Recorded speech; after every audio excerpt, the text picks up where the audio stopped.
Di balik setiap peristiwa, ada kisah yang jarang terungkap. Dari kejayaan kerajaan Nusantara hingga rahasia sejarah dunia. Selamat datang di channel Sejarah Short Indonesia. Mari kita mengungkap sejarah dengan cara yang seru dan singkat. Pagi yang seharusnya damai berubah menjadi awal dari agresi besar. 21 Juli tahun 1947, Belanda melancarkan serangan militer ke wilayah Republik Indonesia. Dengan alasan menegakkan ketertiban dan hukum, mereka menyebutnya operasi polisionil. Namun, bagi bangsa Indonesia, ini adalah perang untuk kembali dijajah. Setelah perundingan Linggarjati, harapan perdamaian sempat menyala. Republik Indonesia diakui secara de facto di Jawa, Sumatera, dan Madura. Tapi, bagi Belanda, ini belum cukup. Mereka ingin kembali berkuasa, menguasai ekonomi, dan menekan republik yang baru lahir. Namun, Indonesia tidak tinggal diam. Tentara Nasional Indonesia dan rakyat bersatu dalam perlawanan.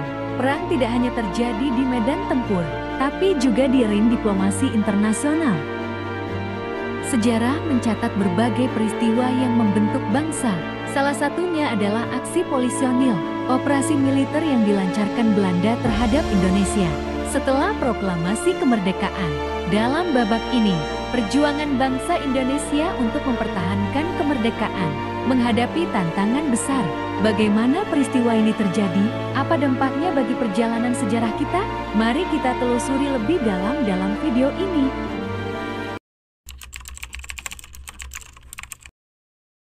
Aksi Polisionil 1 atau yang dikenal sebagai Operasi Pradet adalah operasi militer yang dilancarkan oleh Belanda terhadap Republik Indonesia pada 21 Juli tahun 1947. Operasi ini terjadi di tengah perundingan antara Indonesia dan Belanda pasca proklamasi kemerdekaan 17 Agustus tahun 1945. Penyebab utama dari aksi polisionil adalah keinginan Belanda untuk merebut kembali kendali atas wilayah Indonesia setelah Perang Dunia Kedua serta ketidakpuasan mereka terhadap hasil perundingan Linggarjati 15 November tahun 1946 yang mengakui kekuasaan de facto Republik Indonesia di Jawa, Sumatera, dan Madura.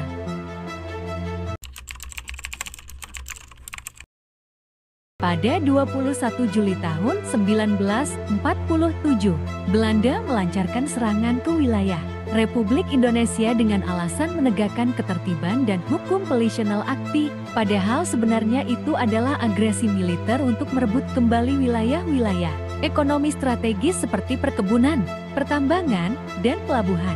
Pasukan Belanda menyerang wilayah Jawa dan Sumatera dengan kekuatan besar, menggunakan tank, pesawat, dan kapal perang. Mereka berhasil merebut beberapa kota penting seperti Bandung, Semarang, dan Medan, serta menguasai sebagian besar wilayah perkebunan dan jalur ekonomi utama. Pertama, kecaman internasional. Aksi militer Belanda ini mendapat kecaman dari dunia internasional, termasuk dari PBB dan Amerika Serikat. PBB kemudian membentuk Komisi 3 Negara KTN untuk menengahi konflik antara Indonesia dan Belanda. Ketiga, perundingan Renville sebagai akibat dari tekanan internasional. Perundingan antara Indonesia dan Belanda kembali dilakukan, yang berujung pada perjanjian Renville pada 17 Januari tahun 1948. Sayangnya, perjanjian ini justru merugikan Indonesia karena wilayah Republik semakin menyusut akibat pendudukan Belanda. Aksi polisionil pertama merupakan salah satu upaya Belanda untuk kembali menguasai Indonesia setelah kemerdekaan, tetapi justru memperkuat posisi Indonesia di mata dunia.